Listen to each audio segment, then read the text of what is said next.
ఉపవాస ప్రార్థనల వల్ల కలిగే 7 అద్భుతమైన లాభాలు. నంబర్ 1, సాతాను శక్తిని మనం ఖచ్చితంగా జయించగలము.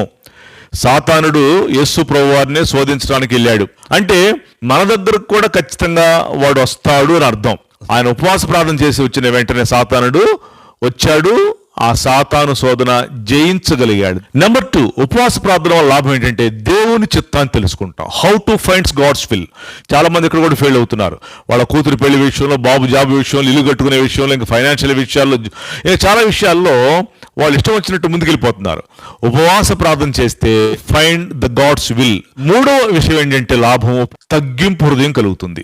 యేసు ప్రభువారు తగ్గించుకున్నారు. కీర్తనలు 35:13 ఆయన తగ్గింపు మాట్లాడాడు. ఆయన ఉపవాస ప్రార్థన చేశాయంట, ఆయన ఎంత తగ్గించుకోవటం ఆయన చేతనైందో అక్కడ క్లారిటీ ఇచ్చాడు. 4వది ఏంటంటే ఉపవాస ప్రార్థన వల్ల సంతాన ప్రాప్తి.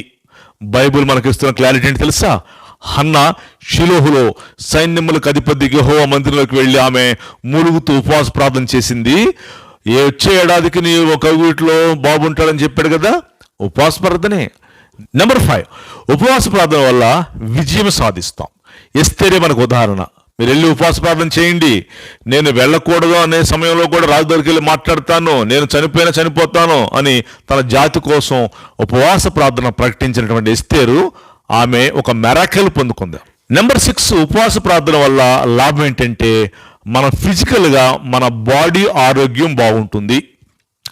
ఇది ఈ లోక సంబంధంగా వెళ్ళి ఏ డాక్టర్ని అడగండి, మీరు చెప్తారు ఒక ఉపవాసం నీ హెల్త్కి మంచిది. లాస్ట్ అండ్ ఫైనల్ 7వది ఏంటంటే ఉపవాస ప్రార్థన లాభం ఏంటంటే మన హృదయం అంటే సోల్ క్లీనింగ్.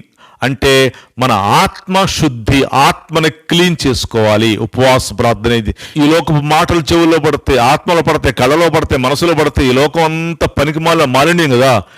హృదయము క్లీనింగ్, సోల్ క్లీన్ చేసేది ఉపవాస ప్రార్థన.